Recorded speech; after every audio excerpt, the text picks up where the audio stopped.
In this video, I'm going to be going over the organizational structure that we have within our company and as to how it's allowed for us to scale to multiple six figures per month and as to how we manage all of it from A to Z and the different departments that we have within our company that allow for us to build moats and for us to basically outcompete our competitors. And here are some of the dashboards so that you guys can see as to that we've generated our clients over 100 million total revenue generating views across every single different industry, so which you guys can think of, whether it be construction, law, macroeconomics, finance. I'm working with some of the biggest names like Robert Kiyosaki, Mark Moss, Ken McElroy, George Gammon, Jeff Snyder, Tom Wright, the biggest names in the space, and which has allowed for us to generate over 100,000 leads, all tracked within our backend dashboard, and over 8 figures in total pipeline revenue. And all of this wouldn't be possible if it wasn't for the organizational infrastructure and the operation that we have within the team, and as to how we have all of it laid out. And I'm going to be going over all of it in terms of as to how we have it laid out, in terms of the overall layers, as to how we've been able to flatline it. And to start off, as to how we have this laid up, is one of the biggest things is we have it in phases,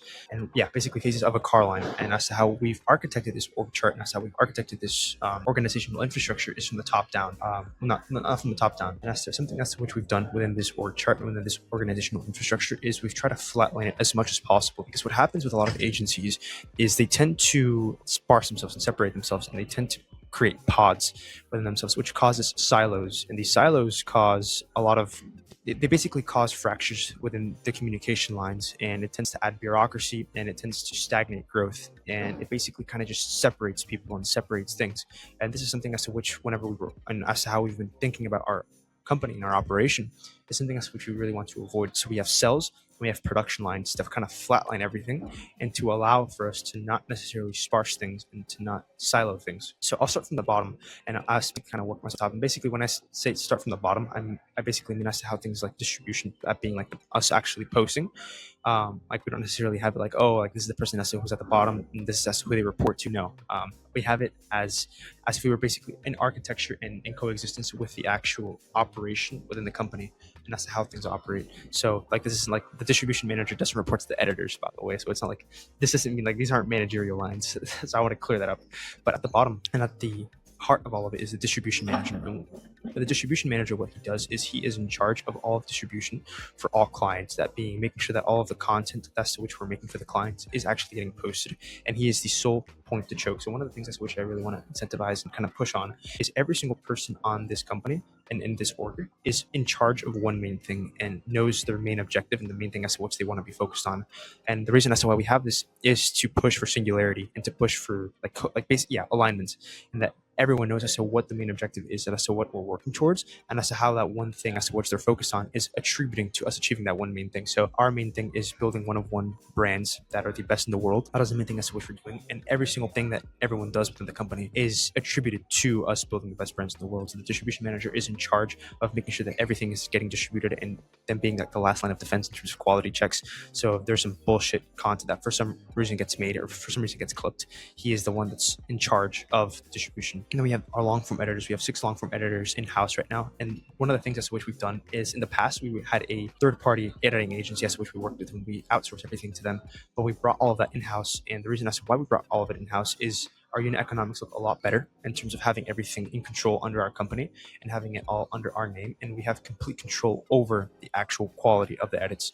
And we have a very, very in-depth quality check gate that our production manager is in charge of. So our production manager, who sits at the top of all the editors, basically just his sole job is making sure that everything goes through his quality gate. And if something does not match the standard of excellence as which we have within the company, then it does not get passed, and he sends it back to the editor for them to re-edit basically. And then each editor obviously is in charge of the editing, make sure that we have a very, very in-depth editing process. And one of the things as to which allows for this to be a little bit smoother is the incentive structure as to which we have points.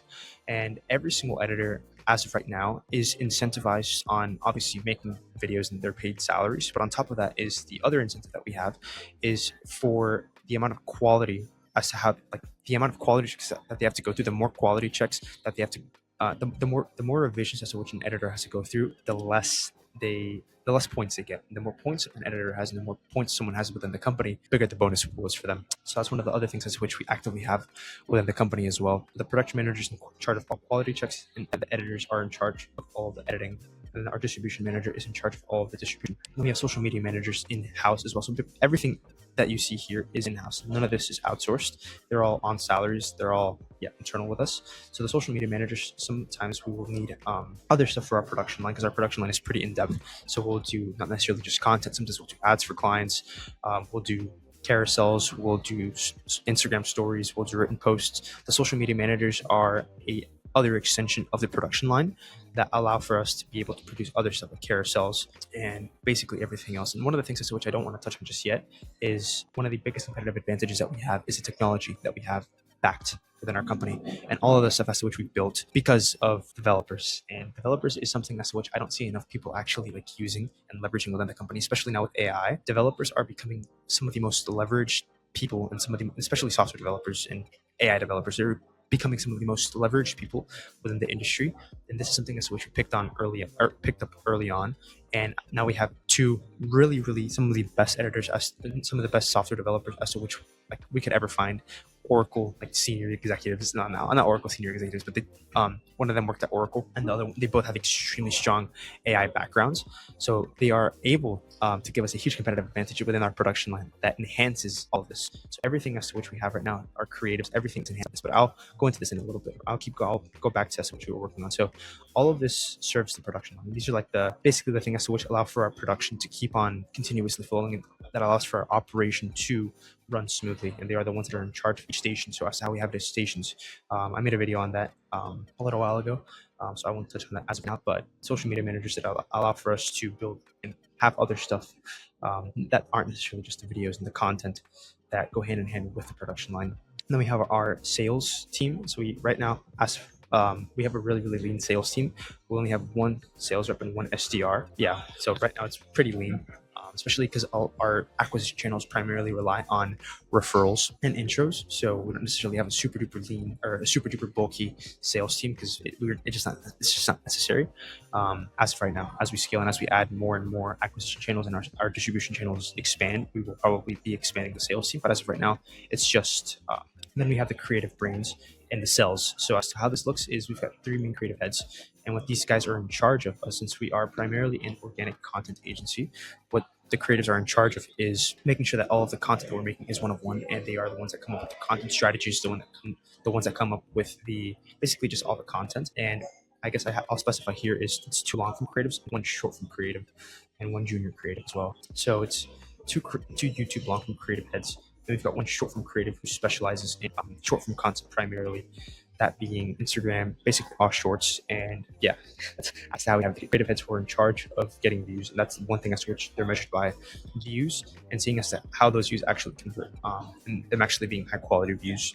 And then we've got the junior creative, who is basically the junior that's training and that's under the creatives right now, kind of helps with a lot of the menial tasks and joins the calls and kind of just trains up. Then we have a thumbnail designer that sits kind of right on top of the production line, and their entire job is just to make the highest quality thumbnails possible. And all of this gets fed top down. So creatives come up with the strategy and come up with the videos, they record with the client, then after that they come up with the packaging, the thumbnail designer makes it, then the production manager and the editors get to work on the production line, and then the distribution manager distributes the content and makes sure that all of it actually gets. We also have growth operators, and growth operators work hand in hand with the creatives, and the growth operator's entire job is to convert all of the views as to which we're getting. Right now we've got 1 growth operator, we've got 2 junior growth operators. So the junior growth operators are training under the main growth operator, kind of just picking up on the skills. And as to how we've templatized a lot of the funnels, and that's how we've templatized a lot of it, is it allows for us to keep a really lean growth operations team. The biggest thing as to which the growth operator is measured by is conversions and actually getting the sale at the end of the day, because like views are one thing, it's a vanity metric, but the thing as to which the clients actually care for are the sales, and the growth operator job is just entirely that. Then we've got operations. So it's basically like me. The one who's in charge of making sure that architecture of the company is actually built and executed on. So that's my main thing. Then we've got a client success manager who their entire job is the client success. Communications with the clients, onboardings, reportings, that's their entire thing. They are obsessive over making sure that the client has a white glove service, and is obsessive over making sure that the client gets the best results. Whenever a client is underperforming, they raise the flag. Every single thing that breaks with a client raises the flag. They lead the onboarding calls. They lead the biweekly reports we have, they lead every single quality, not quality check, every single report that we have. They are basically the one point of contact between the team and the client. Obviously, the client does have access to talk to the team, but the client success manager is the one that's the main face of it. And then we have a media buyer as well, who's in charge of all of paid ads, all of paid buying, just all of paid media.